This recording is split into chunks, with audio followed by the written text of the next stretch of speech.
Hi, my name is Reta Barnes-Mellberg, and I'm from San Jose, California. I am a contactee and I am an experiencer, and this is ongoing. Did not become aware that I was a contactee until 2000, and I noticed that I had some marks that were showing up on my body. And the very first one that I noticed was down around my pubic region, and it was a series of 21 dots. They were in a perfect arch. They were about a 1/4 inch in size, and it took all of the melanonin, all of the color out of my skin. And that particular mark stayed with me for about 2.5 weeks, and it slowly started to fade. And at that point I realized that something was different and unusual about this.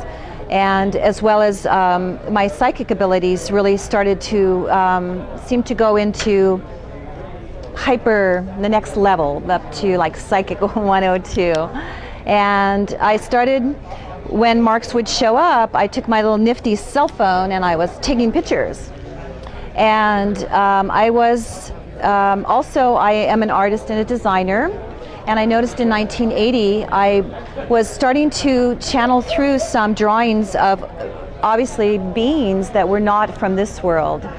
And so I started to collect them and keep them in my portfolio, and I really only showed them to maybe 2 or 3 people. And I actually, on an internet blind date, I had a man come up from LA, and he said to me, well, I'd like you to meet me in Santa Clara. I'm going to this convention, and why don't you come? And it was a UFO convention, and that was in 2006. So Spirit, my consortium that communicates with me, said, bring your UFO drawings. And so I emptied out one of my portfolios, and I thought I got all of my drawings out and brought them. And so he met me and he said, you know, I have somebody I really want you to talk to. And this was James Gilliland. And so I talked to James, and there was a little Q&A after the workshop. And so when I got the mic, I said, you know, I would really love it if people would like to look at the artwork that I brought, because I bring these beings through and I don't have any idea who they are. And so if anybody has any information, I would really be very grateful about that. And so James says, come with me, come with me.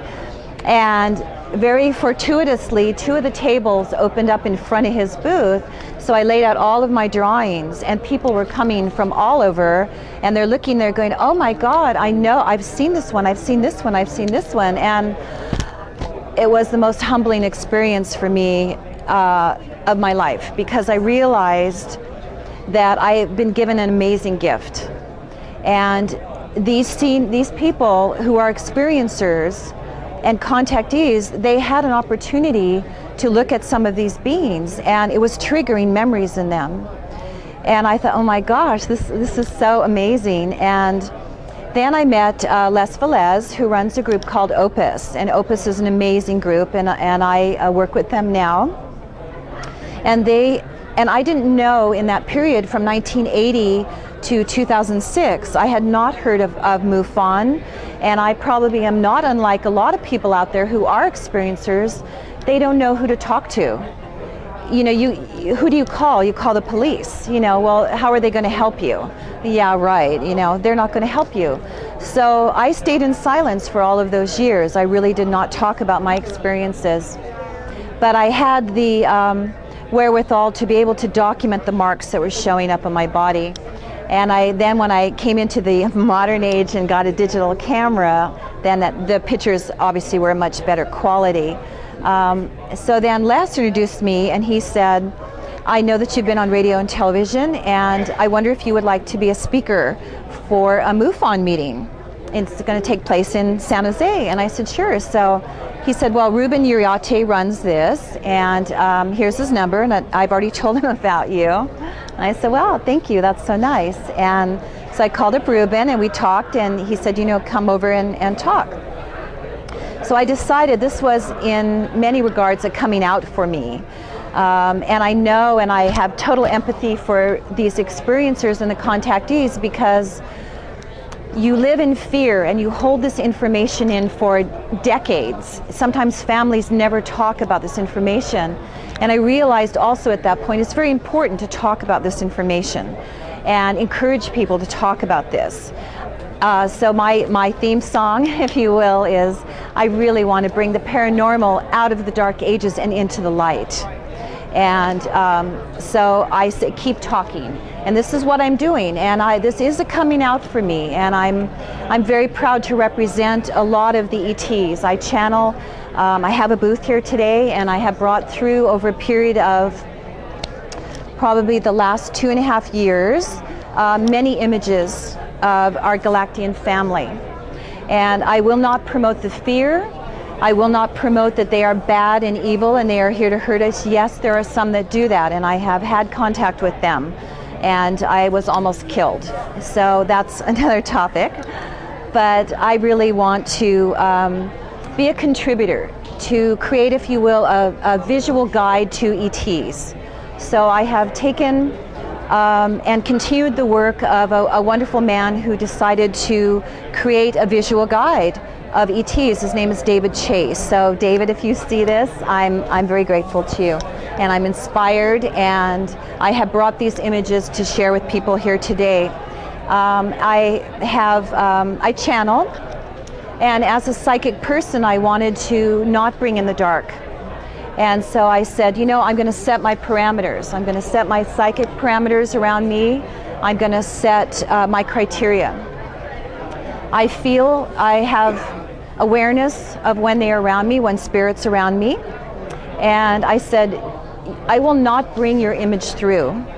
If you are here to harm me, or you are here to harm humanity in any way, shape, or form, you must be of love, you must be of the light. And you must be here to educate us, because I know that we are your children and we are your ancestors, and you have seeded us here for many eons and many other worlds. And I would be glad to represent you. I would be very humbled, and I would be very honored to do this. And so they come in. So it's almost like, if I was to explain it to people, it feels like if you were in the front row of the symphony or the opera, and you are aware that all these people are behind you, but your world and your focus is on the stage and what's ahead of you. But you can feel the presence and, if you will, the eyes upon you of all these people sitting, you know, in all the seats behind you and the balcony and all around you. So for me, this is what it is like. I feel the presence of these beings.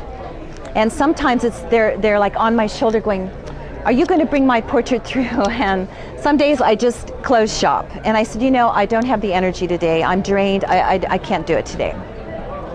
But when they do come through, I pop out these images within 2 hours. My most recent one, the last one I did, is really quite amazing. This is a being that nobody, thank you, that nobody has brought through before. And I call this being the breather. This beautiful being has, our mouth is horizontal, their mouth is vertical. And they have a breathing tube that comes around and somehow attaches on the back. And it looks like maybe like armor plating, if you will, that comes up here, comes down the back of the head, and seems to go down along the back this way. And amazing eyes. And somebody, actually, one of the people coming by at the last show that I debuted my work, said to me, do you know, Rita, the eyes of some of these beings look like you're looking through them as if they're a facade. And you're looking back through a galaxy like here. You know, when I do the eyes, they have imagery like this in them. And I realized maybe they're showing me in their own way. They're showing me their worlds. And I thought, that's amazing. And I had never made that observation. When I do channel, it is pure. I do not put any of my mental abilities in it or my ego. Nothing comes in it. It's pure. And they come in, and they sometimes they work through my hand, and my hand moves, and these images are here. But what's changed over the years is I used to be very clairaudient or clairvoyant, which means you can see in the mind's eye. When I was attacked by the Dark Ones, they put a very terrible pain into my third eye, and it has taken away my clairvoyance. But it's as if Spirit in some way said, you know, this is an obstacle and we can overcome this. And I now see in a different way. It is more of a tactile way, if you will. And I don't know if you know about embossing. Sometimes you see it with letterhead or some business cards.